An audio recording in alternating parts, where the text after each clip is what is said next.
Susie, and welcome to the Wander Worldschool and Slow Family Travel podcast, where we discuss the stories, logistics, and finances of long term traveling families and the multitude of ways to learn and educate along the way. Today, I'm joined by Travis Perry. Welcome to the show. Please tell me more about you and your family. Thanks, Susie, for having me. Yeah, we are a homeschooling family of 10. We have been doing this for, I think, about 18 years now. And actually, it's probably more like 16, but who's counting?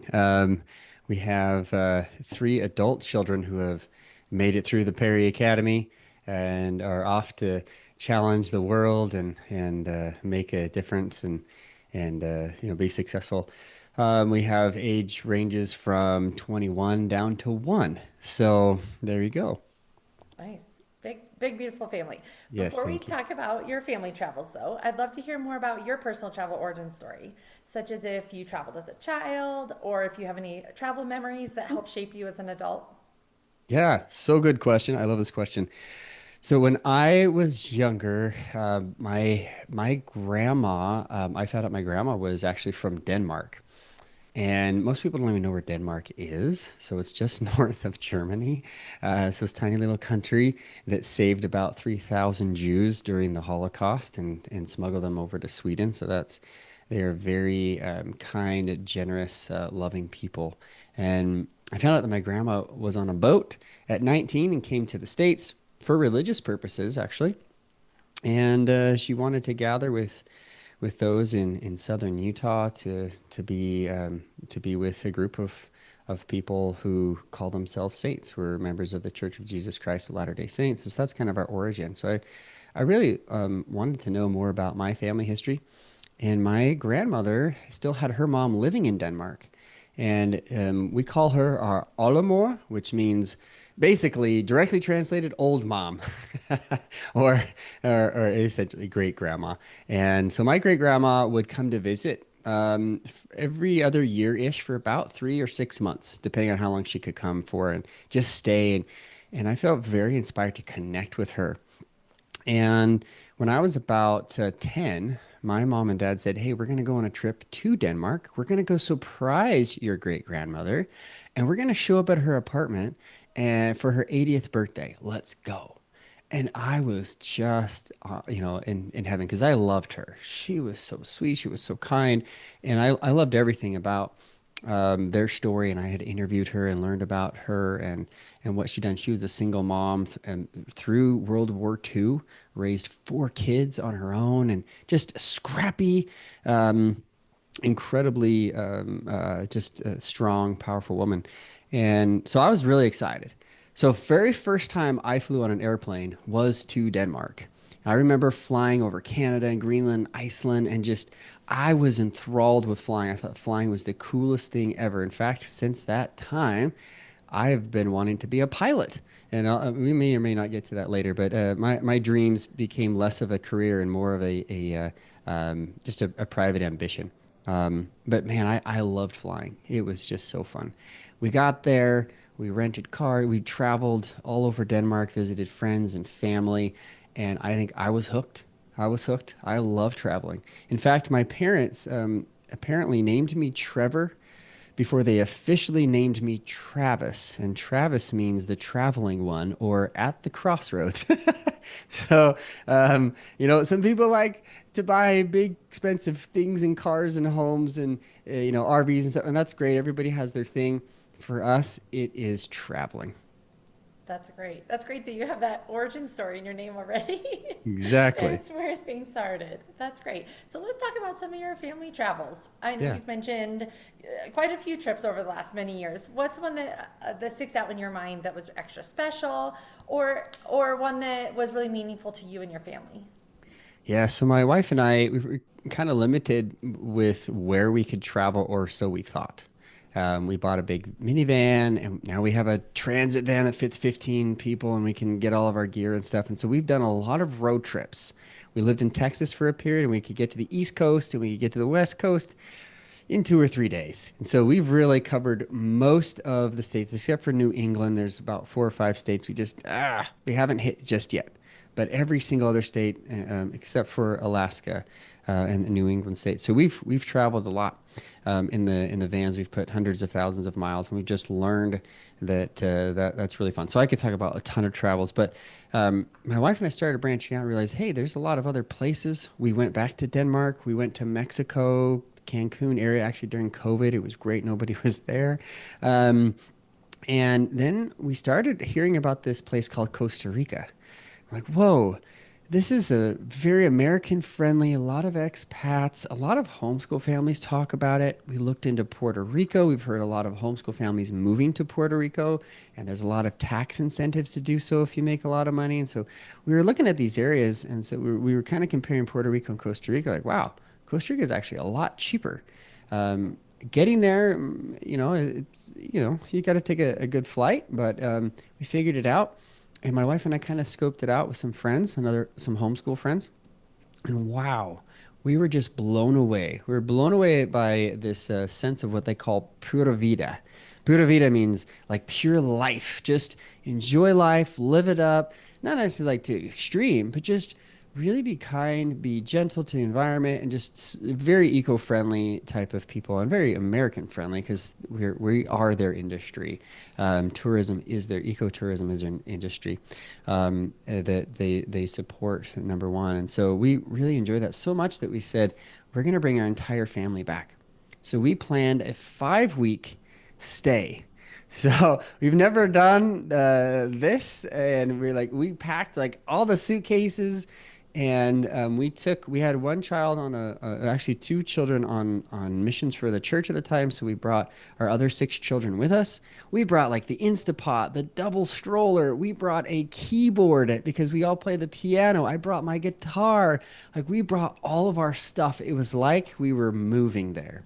And we wanted to give our kids an immersion experience, extended stay, not necessarily living there, but pretty darn close.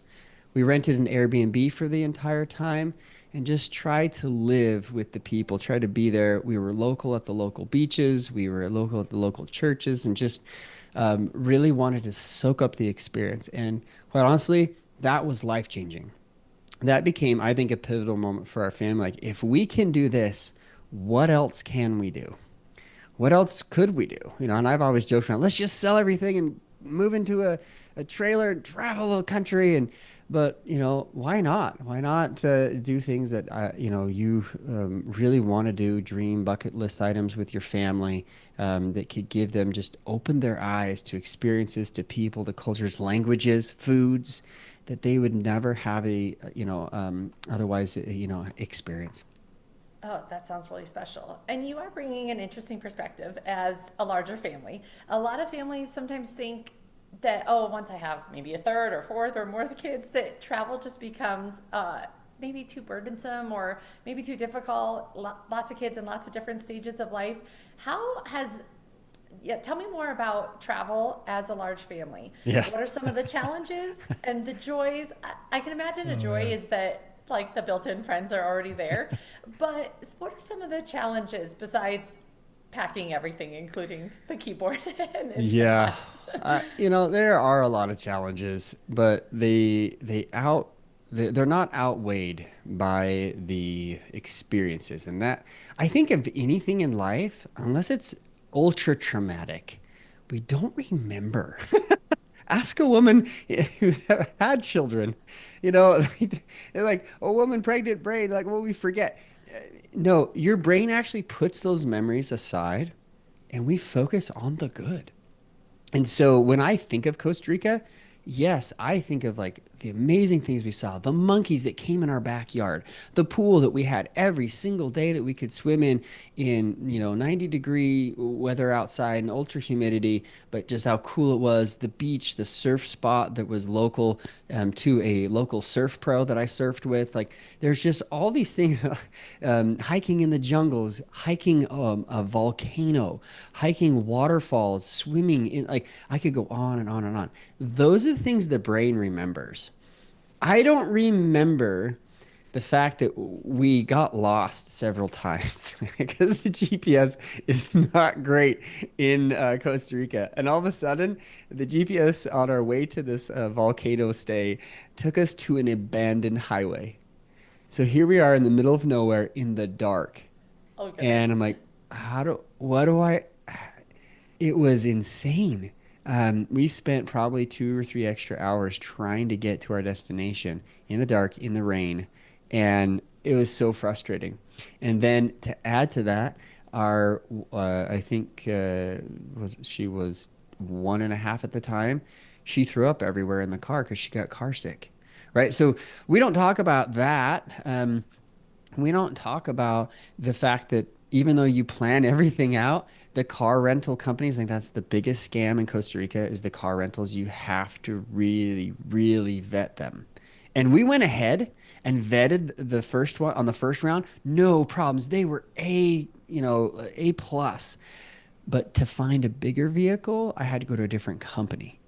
And when I went to the different company, I got there and I had everything sorted out. And they said, "We want cash up front." I'm like, "You have to be kidding me."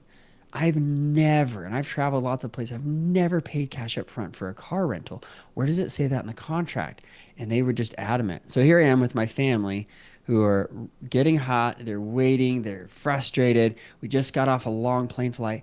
And this guy wants me to pay all of my cash on hand. I'm like, and they wanted cash. And I'm like, this is a total scam. But what do I do? Do I sit down and try to find another car rental company right there? It was a choice, and so I just ponied up and said, "Here you go." Luckily, the car rental worked out. Everything was fine. We delivered it, but it was one of those things like these unexpected things that can totally throw off your vacation. Because now that was all of our cash on hand. Now what was I going to do? And we have a big family, and I make great money. But when you save and you try to, do it the right way and things don't work out, you're in a pinch. And I was in a pinch. So what did I learn from that? Always have like way more money than you need on hand in a credit line or a credit card or, cash stash someplace else. But so yeah, we don't talk about all of those things. You're right. They have built-in friends. And what we've done is our olders, they have a partner with the youngers. And I think a lot of people think, oh my goodness, I can never do what you do. Eh, really, you raise the first two or three. And those first two or three really help raise the next two or three.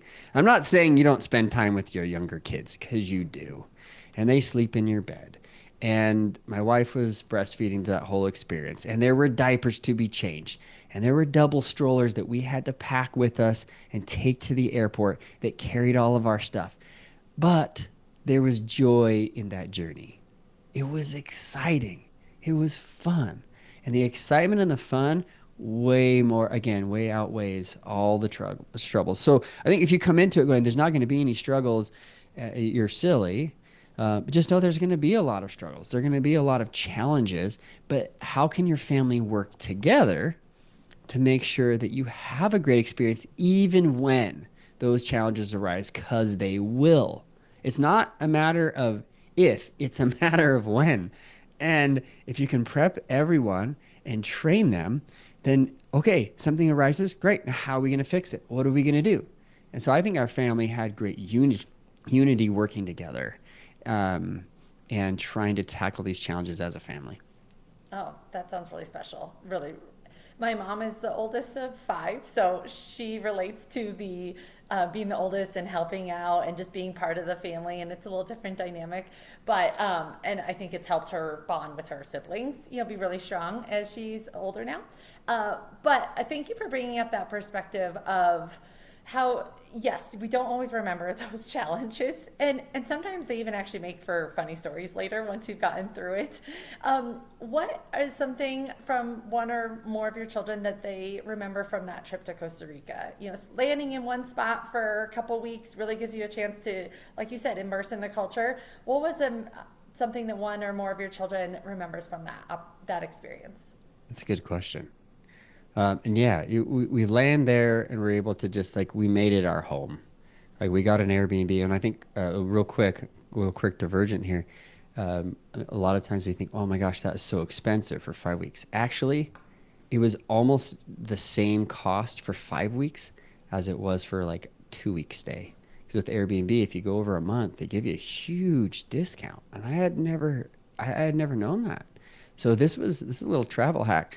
So yeah, when we got there, so one thing we didn't expect the property to be so cool. We're like, okay, let's find some place that's close to the beach so we could go hang out at the beach a lot. But in Costa Rica, if you go to the beach during the day, you're going to fry. Like literally, you will fry. You're like you can put yourself on a rock and you're a fried egg like right there. But so we'd go in the mornings and we'd have a wonderful time at the beach because the ocean is 86 degrees. It's 86. It's bath water. You don't want to get out, but it gets too hot, so it's not refreshing. So then you go in during the day, and when you go in, we'd go back to our pool. And so we play in the pool. And a lot of times we'd see these monkeys that line the back of our property. That there were all these trees, and they had like this little road. And every early afternoon, they'd make their little way down the trees, all the way down to where their fruit and food was, and then they'd come back as a family. So we just sit there and we'd have our monkey highway time and just hang out. The other thing we didn't expect is on the property there was all these fruit trees, very like exotic types of fruits and different they're like different kinds of bananas and other things. But there was also coconut trees, and my sons just loved climbing the coconut trees or getting big sticks and knocking them down, learning to crack it open, and then clean it out, get all the coconut water. We had the coconut water, and we put the coconut water in smoothies and other things, or just drink it. It's so good for you. And then they'd carve out the coconut. We'd have fresh coconut for our smoothies, for drinks, for all or others for just eating it, whatever. And then we'd create out of these coconuts coconut bowls, and we would take some oil after cleaning it all out and washing it out really good. We'd scrape it with knives and get all the bark and everything off, and then we'd kind of oil it up so it would stay and preserve it. And we still use them today. 2 years later, they're in our cupboards. I use them when I eat a smoothie bowl or something like that. So that was kind of the unexpected memory. And when I asked my kids, like, "What's your favorite thing?" Like, we hiked waterfalls, jungles. We went to and saw sloths and did all these volcanoes. Like, just climbing trees and eating coconuts. Like, okay. And they cracked over 100 coconuts while we were there. Oh, that's amazing. That's so fun. And Super fun. how unique, because you're right. I'm assuming where you're at right now, there's not many coconuts out in the backyard. None, none. So to have that opportunity to explore a whole different type of fruit and that opportunity for exploration just in where you're staying, it sounds amazing. I do think that kids really do hone in on those like distinct moments that we wouldn't necessarily always think are the most impactful. And so that's the joy of it, like when a trip is over or when you leave a certain destination, kind of reflecting back on that and seeing what kids found to be the most exciting just gives us a window into their mindset, right? Totally. Yeah, I'd love if you could tell us more about your approach to education while traveling. You mentioned you've been a Yeah. homeschooling family for a long time. How does that work when in your home base or also on the road? Yeah, so I love the fact that you call it World School. That's kind of what we ascribe to is we put a lot of time and energy into various we don't do a whole lot of co-ops. We do some for our older kids, some classes and things with our homeschool community. But we really believe that traveling is learning. Traveling is learning. You learn so much. Like we could go to a classroom and sit down with an air-conditioned building and open a book or now even an iPad, and you can get a lot of learning that way. But the mind doesn't remember it very well because we see so much. But when you go to that place and you have an experience there, you're locked in and you're locked in for life. And it can actually be a core memory, based on how we look at it or how strong the experience was. And it could be a mental, physical, spiritual experience. Like it could be all of the above, where just being immersed in something. So we spent a lot of time before we went to Costa Rica teaching our children about the experience. Because my wife and I, we like to go and go visit the place. Is it safe? Is it good? Can we take our kids here? And then we decide, do we want to take them back? Is this a place for just older kids, or do we want to take the whole family? And that's kind of our MO is we've done a lot of travel to alone, and I think it's great for the relationship, great for the marriage. I highly, highly recommend it. I'm a marriage and money coach, so I suggest that. But on the family side, being able to be in that location gives them a sense of, oh my goodness, that's a sloth? Whoa, wait, there's different kinds of sloths and they're out at different times. So we're always learning. There's never a time where we're just like, okay, shut off the brain, you're not learning anymore. And quite honestly, even those who do really well in public school know this. They never stop learning. They're always reading in the off times, in the summer, or the breaks, or whatever. Because as soon as you turn your brain off to learning, then you're behind when you come back. And I think there's a lot of wasted time in public school because it's kind of the gear up and then the slow down. I remember going to school and it was like the last week or two, we didn't do anything. It was we showed up for the teachers to notch their time cards and fulfill their duties. And I'm not saying every class was like there are some exceptional teachers out there who really make it, very, very, very entertaining and learning experience. But when you're out there and able to learn, now it makes sense to get a book on Costa Rica or to now pull up the app and learn Spanish so that we're prepared for that immersion experience. And a lot of my kids did that, and their Spanish just skyrocketed. By the end of that 5 week experience, they could have full blown conversations with natives. What? With the locals who were like, "Wow, I don't know English, but I can speak Spanish with you. This is incredible." So I think that just being in the location not only gives you the experience and the memory, but allows you the motivation and the desire to learn. So we look at travel as an investment, as a learning experience versus some kind of I don't know, like vanity experience of Instagram and look how rich we are sort of thing. Does that make sense? It's less of an identity as it is a learning experience. Absolutely. Like a way to build relationships within your family and learning opportunities Yes. and just take learning from, okay, it's not just 8 to 5 during the day. It is a everyday experience, especially when we're in a new location and we can really make that learning very tangible. And thank you for bringing up the permission to take parent only trips. And I love that, especially with a large family, it is an investment, cost and time to get to a location for 5 weeks. And not that I'm sure if you showed up somewhere it wasn't great, you would probably adapt and make it the best you can. But I can see that how it serves twofold purpose. You can go and enjoy time with your spouse and really build on that relationship, which is so important with a big family, especially to keep that relationship strong. And then just know by the time you come back, you have a little bit more things in place. You know what to do. You know which kids are going to like which activities. My husband and I have a trip, just the two of us, to Germany for a wedding coming up, and I'm really looking forward to it. Nice. As much as I love traveling with my children, I'm really looking forward to just time with us to Yes. build that relationship, enjoy different things that are just difficult with children. They have their own interests. There's things that they just definitely don't want to do, and we can do it when it's just us. So thank Yeah. you for giving parents and families that permission to say not every trip needs to always be every family member. How Right. do you make that work though? Do you have a great network, a great support system, family that helps with the children? How can families, if they want to take a parent only trip, what's some Yeah. things they should think about?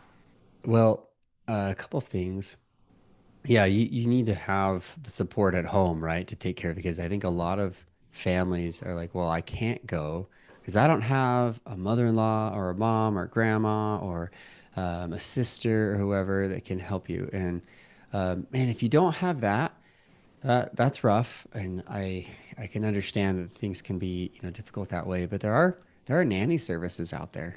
My daughter loves kids so much that she's a nanny. She loves going out and helping other families who travel or who are working a lot and that kind of thing. So and you can vet these people. There are, There are wonderful people out there. Look at the reviews nowadays. Like that is one thing that you can really do. And it doesn't mean like the first thing you do is invite them over for your 2 week trip, right?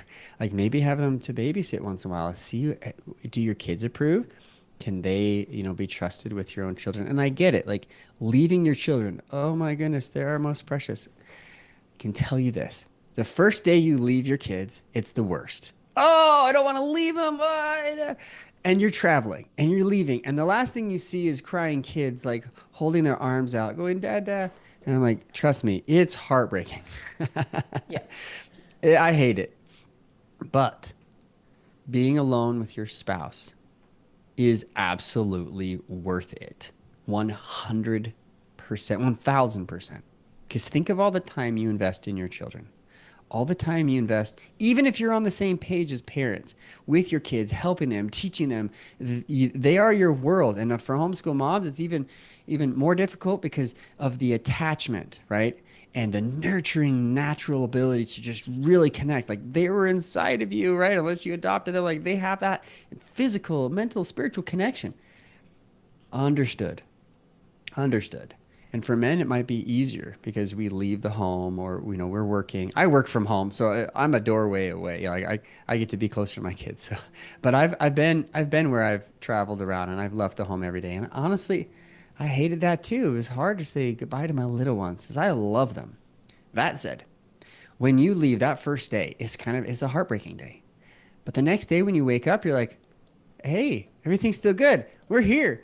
And all of a sudden, it's like back to honeymoon time. And you're like, woohoo! Like, we're kids again. Now you can be the kids. Now you have the permission to be the person who is, having fun, enjoying time together.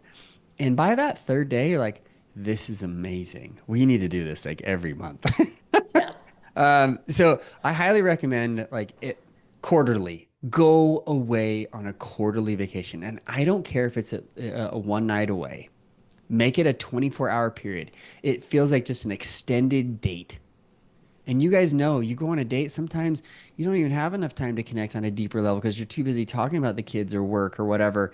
And you never get to the deeper. But when you go away for 24 hours, hey, the first hour you kind of reconnect, you talk about some stuff, and then it's like you're going to go do something, have fun, create new memories together. You need that because when you come back home, you're going to be better parents.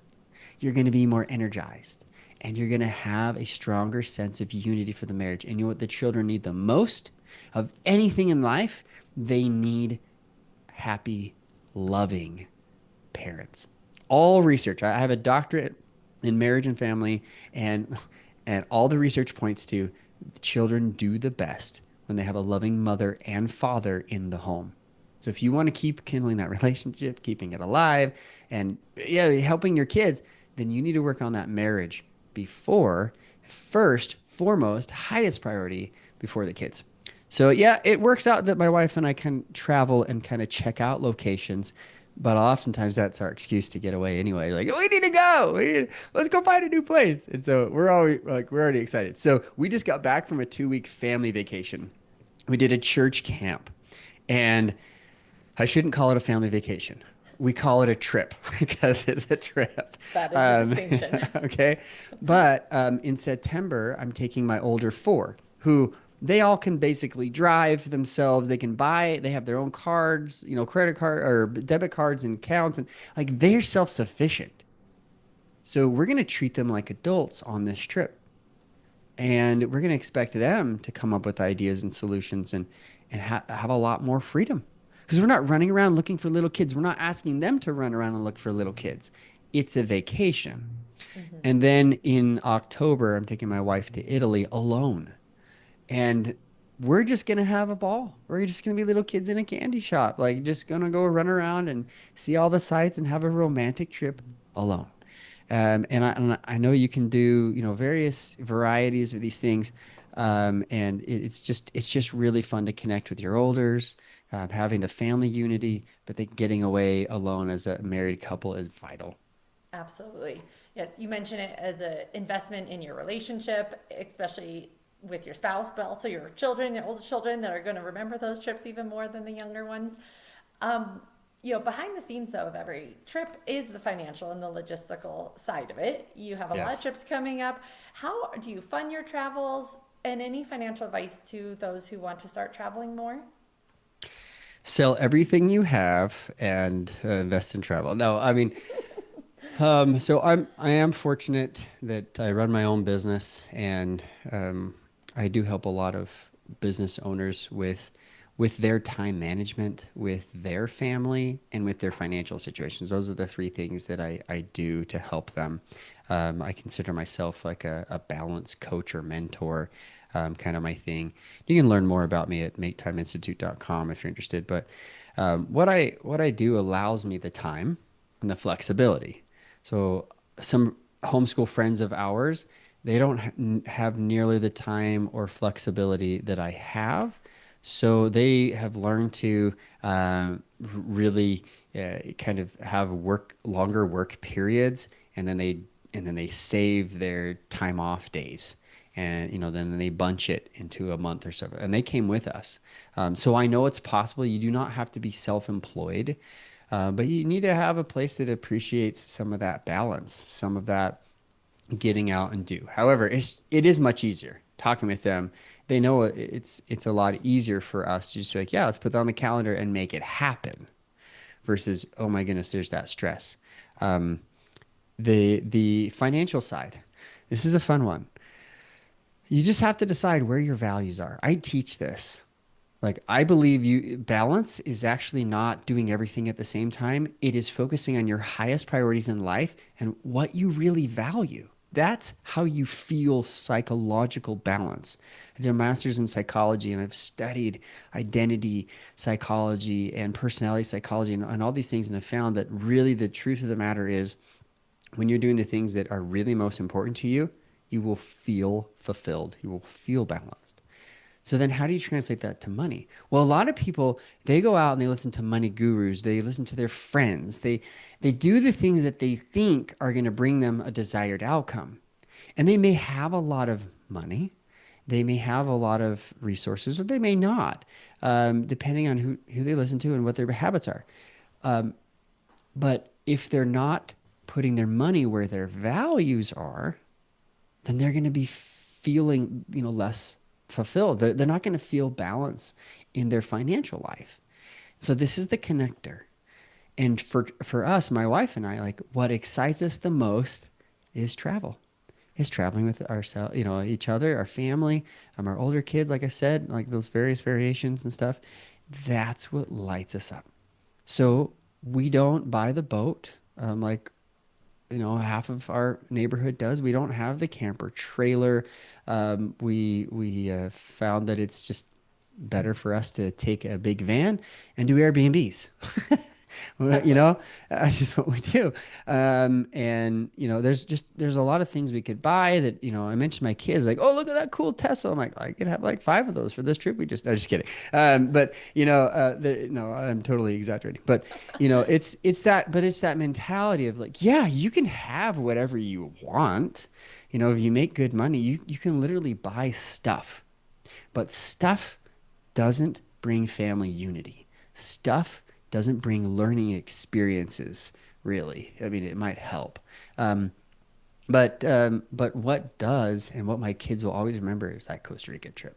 They'll remember going to see Civil War sites. They'll remember, our trip to the East Coast when we visited Washington, D.C. and New York and Philadelphia, and we saw the bell. They will remember crossing through Iowa, Nebraska, and Kansas, and the Midwest, and all the cornfields. But how cool it was to go to that church, the family church camp that we just went to. They'll remember those things, and it has changed their life. Travel can change your family's life. And for me and my wife, that's a conscious decision that we said, okay, we're not going to go out to eat because we're going to take those $83 we could have spent at the last night on going out, and we're going to find what we have left in our cooler on our last day on our 15-day trip, and we're going to eat that for dinner instead of going out to eat. That would be super simple and really quick hit, and we're going to take those $83 and we're going to put it in our savings account for our trip to Scandinavia. You know what I'm saying? Like, it actually helps us to save. It's a goal that we can now share, and we're all in it. Something else that we do with these older kids, we do some of these trips. We're not paying for their way all the time. We say, hey, you want to come to these older kid trips? You're paying at least half your flight if you're younger, or all of it if you're an adult. We'll take care of the car rental, we'll take care of the stays and maybe some of the food, but you're paying. We're not buying you souvenirs. You save your own money. And so now the kids are like, oh my goodness, I'm not. They're not becoming entitled. We're not spoiling them. They're learning to save. They learn to save up. They learn that if I want to have a better experience, I want to buy my own things. I want to be oh goodness, self-reliant. I better learn how to budget and manage my own money. So that said, I know that's very general, but I can imagine because I've helped thousands of couples and families like reorganize their finances. Most people are not putting their money where their values are. They're putting it where Dave Ramsey says to put it. They're putting it where Suze Orman says to put it. They're doing what their financial planner says to do. And quite honestly, that's where I started. I started as a financial advisor, and I started to see these problems with families. I'm like, they're not really getting at the heart of it. They're not really understanding what money is really about. It's not about saving it so that when you're 75 or 70 now or whatever, that you can take a couple of cruises and barely walk off the cruise ship.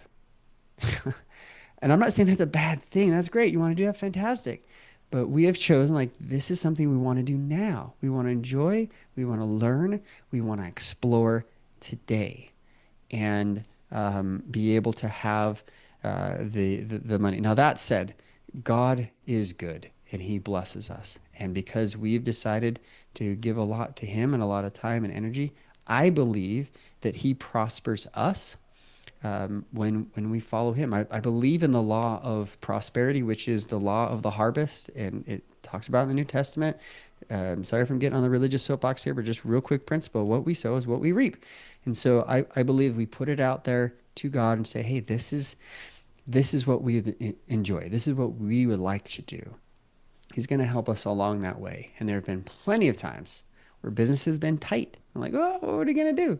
And there's been times where we've really had to scrimp and save. And we've had to make a decision between do we go on this trip or do we sell our investment property? Or do we keep our investment property? And one time we sold an investment property and we went on the trip. We're like, that's insane. No, it's our values.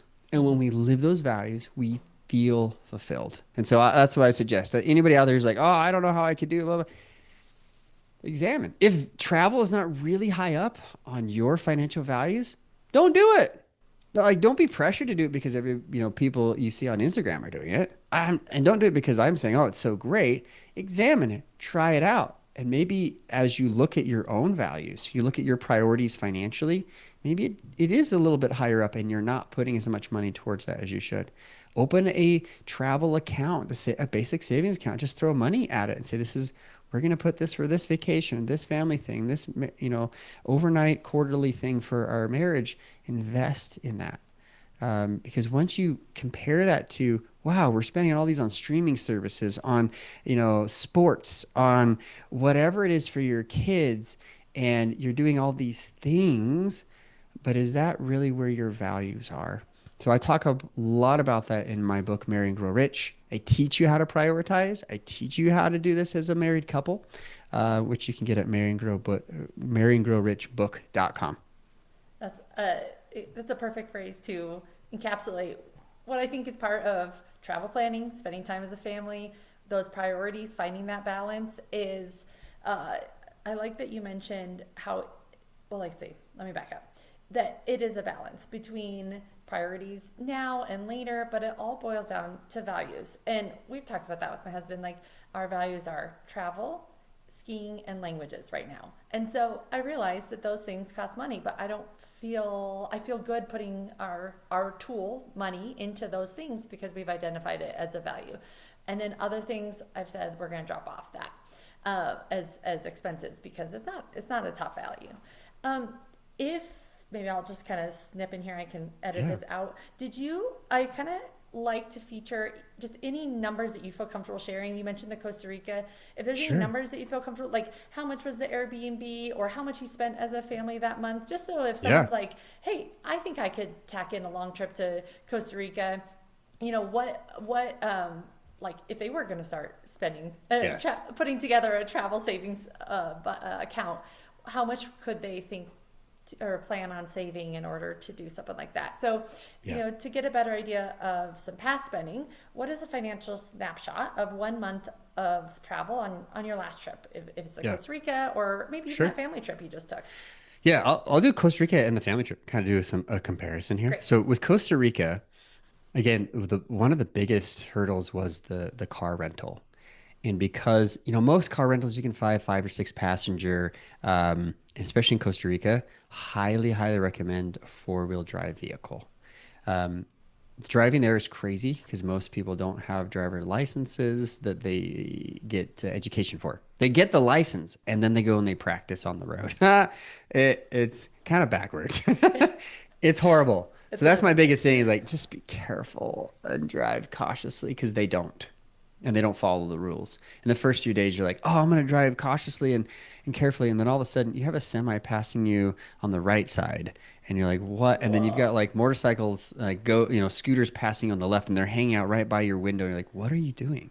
Anyway, it's nuts. All right. So that said, honestly, on that trip, it was close to like, I think it was like 5 grand for like a 12 passenger van. Again, that was for 5 weeks. And they don't give you like with a car rental, that's the biggest hurdle. I actually looked into shipping our 12 or 15 passenger van down to Costa Rica. I'm like, how long would it take to ship? Like, how do we get it there? And anyway, there's if I moved there, that would be a different story because we'd Absolutely. have to wait for it and that sort of thing. But that was the biggest thing we couldn't really figure out how to do this better. The Airbnb though was like 3 grand for 5 weeks. That's With the insane. pool With you a mentioned. pool. Mm-hmm. Now there were some things while we were there. The air conditioning went out, which air conditioning in Costa Rica, like some places don't It's even have essential. it. Like it just you just kind of learn to live with humidity, but it was really bad. So we had to. That was kind of the central area. We had it in the rooms. So we got some fans and they were helpful. There were some things. It wasn't the newest home. I mean, you can find places in Costa Rica for 10 grand a night if you're, crazy and you want to do that. Fine. If that's your value. Let me Exactly. rephrase. Like if you have a ton of money and you want to go, rent out a 50-room mansion, you can do that. And there are some incredible things, but affordability wise, like I'm like, wow, this is just a little bit more expensive than my mortgage at home. We should rent out our home while we're gone. And we looked into that, and Yeah, and our break friends even. actually, our friends actually did that. And I'm like, hey, there's services out there with home exchange and other things that you can do that now. Anyway, so that was about the cost of the 5 week again because with Airbnb, when you hit that past a month mark, they give you a huge discount. It would have been almost the same for about 2 weeks to stay there. You're like, why don't we just stay for 5? Um, food is fun to find. They have a lot of great local fresh stuff, but a lot of it is different than our food, and so that was actually a little bit more expensive than we thought. And again, for a family of 9, that we were at the grocery store quite a bit. We eat whole foods, plant-based. And at that time, we weren't cooking any of our food. We were eating raw. We are kind of having a raw cleanse for 5 weeks, and it was a great experience, according to my wife and I and my kids. Different story. So we're we like to push it a little bit here and there. And quite honestly, Try new things. yeah, Yeah. health is a really high priority for us. Very, very high priority. So Yeah. we've spent 3 months as a raw diet with our family when we were younger. But anyway, we were toying with that because we wanted to have a really fresh experience when we were in Costa Rica. So some of the fresher foods cost more. When you're used to buying a whole bunch of boxed foods and feeding the masses on rice and beans or whatever, it's easy and it's cheap. but when you're buying a lot of fresher food, so I'd have to ask my wife. That's her department, but Yeah. I know it was more expensive than Yes. when we were at home. Hmm. But I honestly, the experiences in Costa Rica, where they nab you is the ecotourism. So yes, you can go to the beach. Yes, you can find free beaches. But a lot of times at these like tourist traps, they will get you to pay for like overpriced parking right there. And then they'll get you to rent an umbrella and then rent a board and like all these things, a boogie board and such. And then all of a sudden you're flying behind a boat. Like, and none of those things are bad. But when you're a family of nine Adds up. versus going there alone or with your spouse or something, you're like, okay, let's stay away from the really big tourist traps. Let's go to where we can just enjoy the beach. Because again, the kids only like the coconuts. I You was know what just I gonna mean? say, they remember knocking coconuts down, building on the beach, Yeah. not necessarily the jet ski ride. That's exactly it. And so if we just had the older kids, maybe we do some of the jet skis and Exactly. the zip lines. Like you could spend a ton of money on zip lining everywhere in those jungles. We tried to find a lot of like free hikes, places that didn't even have entrance fees. Some places, was, the lady, an old grandma, was like she'd make you pay like $5 for parking, you know. Um, but with my tiny little known Spanish, I was able to negotiate a little bit, and I'm like, hey, I know this is what you charge. Like, this is what we're willing to give you, and Yeah, part of the experience. it was just part of the experience. So that's the biggest thing with Costa Rica. Now you compare that to our 2 week family, church camp. We spent the same amount on a hotel for 2 weeks as we did for 5 weeks in Costa Rica. Exactly. That's where that Okay. slow travel can make a big Yes, difference. Hmm. that's it. That's it. And I'm like, oh my goodness, for 2 weeks. So having that comparison was actually like, this is crazy. And we lived in a tiny, cramped, little hotel room. We did have a family suite of 3 rooms, and we had a kitchenette and little dining space with 2 bathrooms, but we had 10 people in there. A lot. So, it's packed. But what's cool about that is when we get home, and we don't think about this a lot, when we get home, we are all so much more grateful for the space that we have in our home. That's true. Like when you spend that much time cramped in a tiny space, and then we're in a Ford Transit, cruising down the highway with every space inside that vehicle taken by pillows and luggage and food, and that can be hard. So we had a 15 passenger van. We take those back 4 seats out, and we have a good amount of space to put luggage in. If my garage would have allowed it, I would have put a cage on top, and done the Put thing. more stuff. But we can't fit the car in there. And when we live in Utah, we need to have the car in the garage in the wintertime. It's just not, you're not going to be digging that thing out every day. It's Yes. crazy. Very true. So that said, we look at that and the food and then the travel costs with the van and everything. It was pretty comparable as far as gas was concerned, wear and tear on the vehicle. You don't think about, the miles. We put thousands of miles on that car for this trip. Um, so while we didn't rent a car, that was probably the biggest cost savings right there is driving your own vehicle. And that always gets us. Because even when we fly, even if I get good tickets, by the way, to Costa Rica, you can get great tickets. Pomelo Travel. I have nothing to do with them other than just love their service. There's other travel services out there. Hmm. You kind of like, hey, this is our date. This is when we're gonna go, and you just kind of wait. The other thing we like to use is Google Flights, and we can save our Google Flights. Like, hey, this is when we like to go, and you can watch those prices go up and down. When you have the money and the time, like, hey, I wanna buy this now. You can hopefully buy it when there's a dip. When we went to Costa Rica, the family, I had a ton of points, and I Huge. think it only cost us. And I know this is crazy, but there were 9 of us. I think it only cost us a few $100s to fly there and back because of my points. So I was very, very That's key. grateful. Hmm. Um, because that's huge. In my opinion, I don't know how it is for you, Susie, but from my opinion, the way that we make a trip happen is either getting the Airbnb if you're driving there, or you buy the plane tickets. So once you buy the plane tickets, you're going. Yes. You're And it's committed. like you're committed. Um, and especially like they're non-cancelable, non-refundable, those guys, that's an issue. Like you invest in it. And so for me, like I really do a great job of like researching it, buying the tickets, and like now we're going. Emotionally, we set that time aside, we block it out on the calendar, and now we're gonna go and experience this.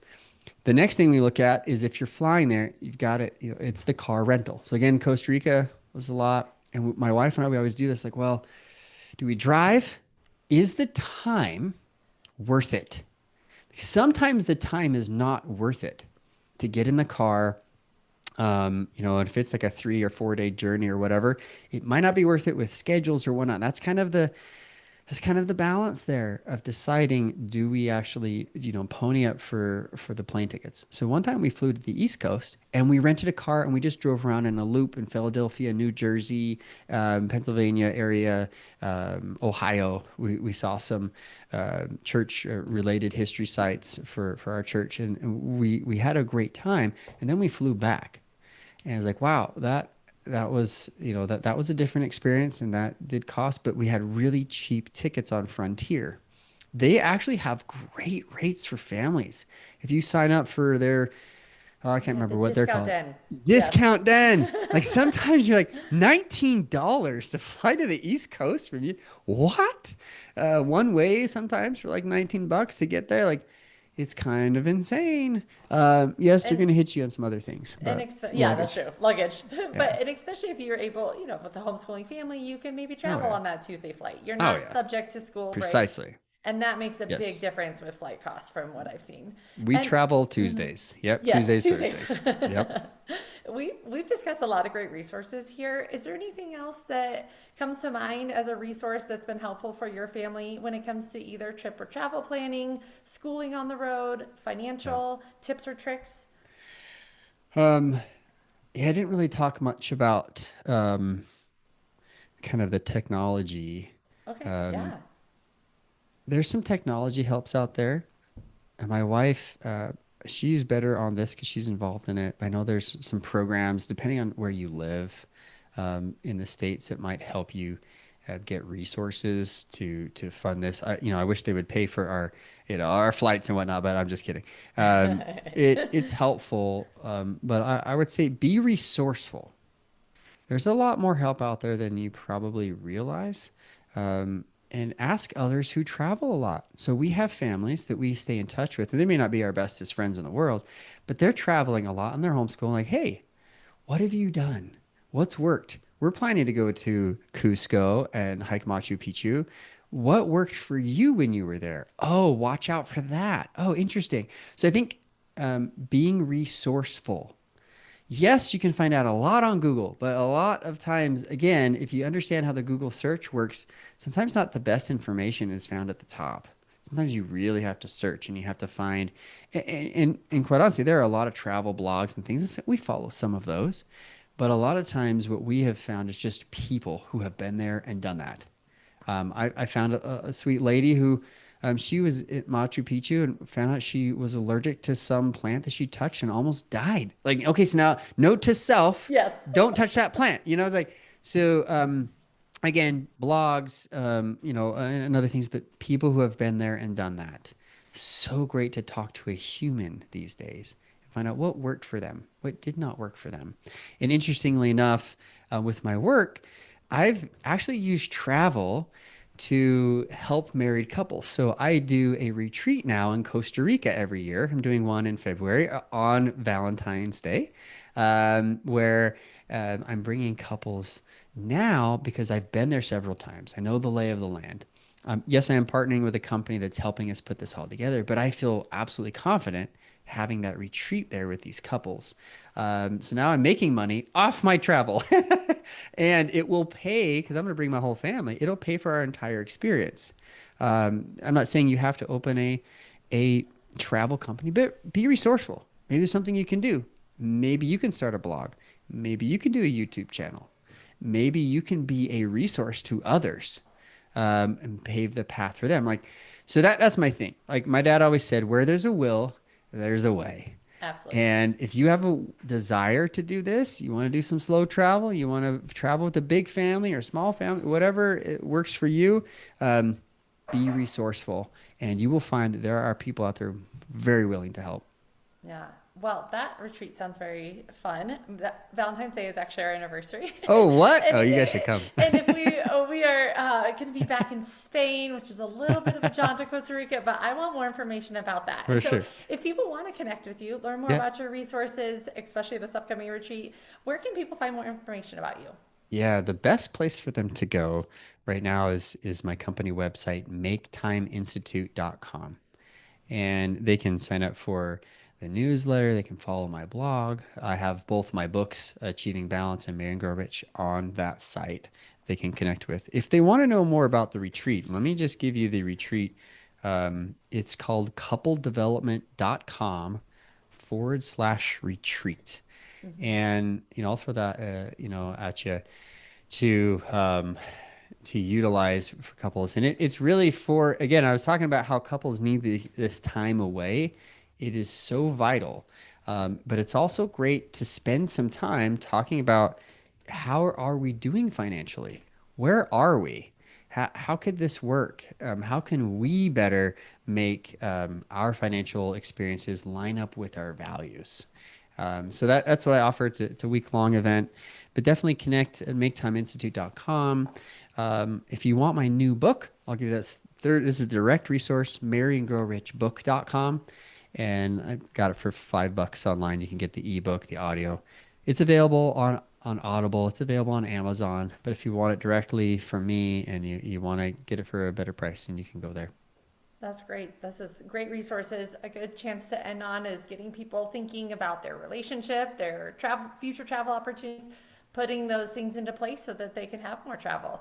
And I can't imagine someone better to talk about making time than a father of 8 juggling businesses. So I am excited to check out those resources, and I'll make sure to link them in the show notes. Anything else you'd like to share? Uh, you know, just keep trying. I'm just gonna you say this like if it doesn't work out your first time, your first travel is horrible, don't give up.